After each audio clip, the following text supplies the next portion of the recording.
시작하기에 앞서 구독과 좋아요 안 하셨다면 구독과 좋아요 꼭 한 번씩 부탁드립니다. 구독과 좋아요는 크리에이터에게 큰 힘이 됩니다.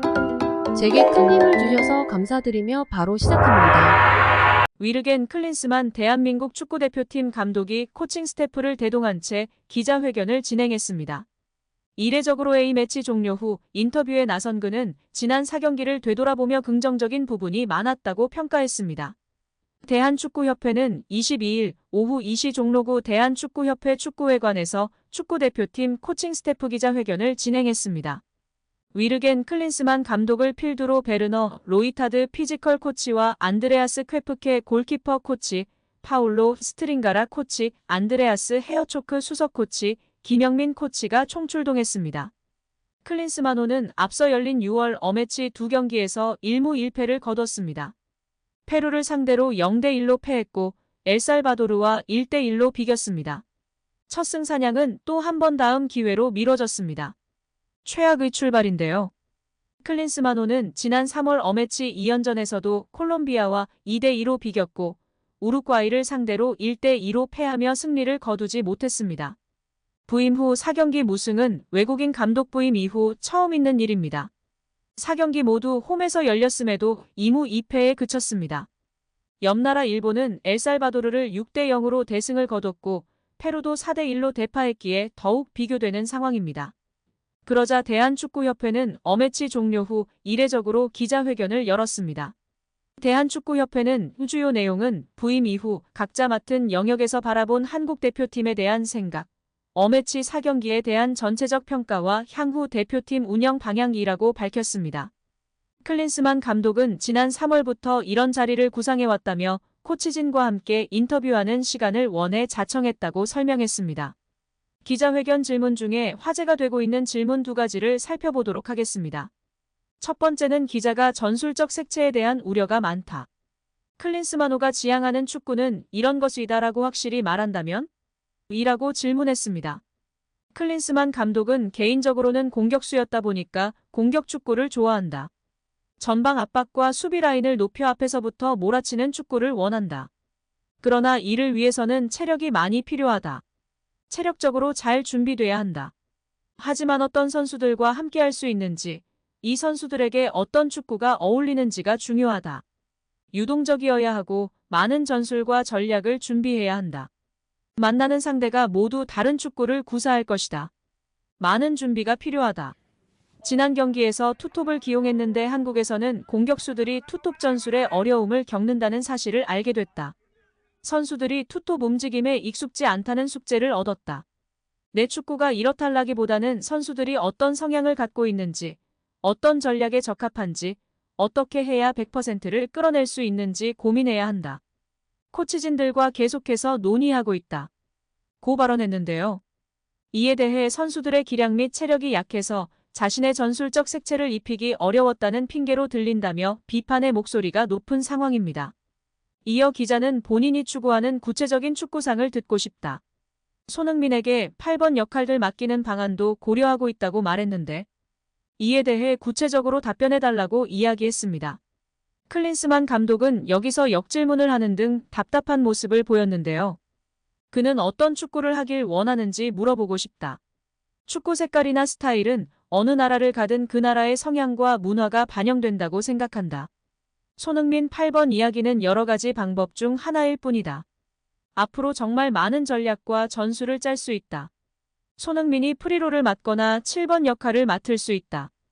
오현규, 조규성, 황의조가 더 많이 득점하고 꾸준히 골을 넣는 공격수가 되길 원한다. 이런 숙제가 생길 때는 여러 전술을 짤 수밖에 없다. 이강인도 더 이상 교체로 들어오는 선수가 아니다. 그가 있을 때는 그의 다른 성향과 템포를 보여주면서 팀에 좋은 영향을 끼친다. 황희찬도 팀에 좋은 활력을 불어넣었다. 어떤 선수들과 같이 할 수 있는지, 어떤 조합을 짤 수 있는지에 따라 색깔이 달라질 것 같다. 우리 색깔이 무엇이다라고 말하려면 시간이 필요하다. 앞으로 더 뚜렷해질 것이다. 엘살바도르전에서도 막판에 횡패스를 하다가 실수가 나오면서 결국 실점했다. 나는 전방 공격수 2명을 향해 롱킥으로 연결하길 바랬다. 지금은 맞춰가는 과정이지만 앞으로 색깔이 더 뚜렷해지면서 나올 것이라고 생각한다. 고 발언했습니다.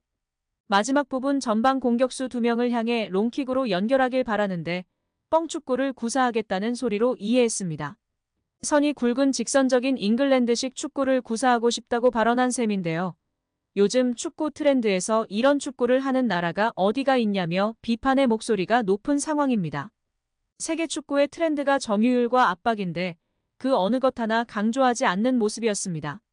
뻥 축구를 하기보다는 다이렉트 패스로 템포를 빠르게 하고 수비 라인을 강하게 올려서 빠르고 공격적인 축구를 하겠다고 표명해도 될까 말까인데 롱킥으로 연결하겠다라는 발언에 큰 충격을 먹은 축구 팬들입니다. 기자회견 말미에는 목표에 변함이 없다. 아시안컵 우승이다라고 부임 때부터 계속해서 이야기하고 있습니다. 어디서 자신감이 나오는지 모르겠는데요. 꼭 아시안컵 우승시켜주시길 기대하겠습니다. 혹시 목표를 못 이루실 때에는 책임을 어떻게 지실지도 이야기해 주시면 참 감사할 것 같습니다. 한편 클린스만이 뮌헨 감독 시절 독일 레전드 필립 람 선수가 했던 발언이 재조명되고 있습니다. 당시 람은 클린스만 감독이 온 후 우리는 더 이상 성장하지 못할 거라고 확신했다. 그는 전술 훈련을 잘하지 않았고 체력 훈련에만 몰두했기 때문이다. 라고 발언하며 파장을 일으킨 사례가 있습니다. 또 국내 축구 전문가는 공격수를 많이 두고 하는 클린스만의 전술은 나쁘지 않다. 아시안컵에서 아시아팀을 상대로 닭공을 하는 것은 좋은 방법 중 하나라고 생각된다. 그러나 공수 간격이 너무 벌어져 있었다.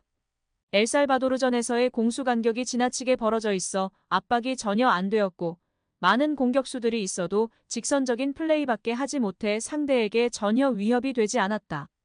다음 경기에서 변화되어야 할 모습 중 첫 번째 공수 간격 조정이다. 라고 소신 발언했습니다.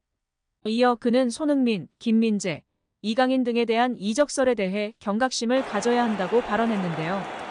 유명 기자들이 축구 선수들의 이적설에 대해 보도할 때 그들의 출처가 맞기도 하지만 틀린 경우도 상당히 있다는 것인데요. 아주 유명한 기자들도 틀린 때가 있기 때문에 최종 오피셜이 날 때까지는 참고만 하는 것이 가장 좋다고 소신 발언을 하며 주목받고 있습니다. 지난 토트넘에 무리뉴, 콘테가 올 때에도 어떻게 세계적인 명장이 토트넘에 오냐며 믿지 않는 사람들이 대부분이었는데요. 실제 링크가 났었고 결국 부임을 했습니다. 그러나 링크가 났어도 이적이 완료되지 않는 경우도 허다하기 때문에 정말 최종 오피셜이 진짜이며 그 이전의 링크들은 가십거리로 생각하면서 참고용으로만 살펴봐도 좋을 것 같습니다. 김민재, 이강인, 손흥민 선수도 많은 링크가 나고 있는데요. 곧 오피셜로 좋은 소식 들려주시길 응원하겠습니다. 무엇보다도 우리 손흥민 선수가 탈트넘 해야 하는데 빨리 좋은 소식을 기다려봅니다. 오늘 영상은 여기까지입니다. 우리 구독자분들의 생각은 어떠신지 궁금합니다. 댓글로 의견을 남겨주시면 감사하겠습니다. 끝까지 시청해주셔서 감사드리며 다음에도 더 좋은 영상으로 찾아뵙도록 하겠습니다.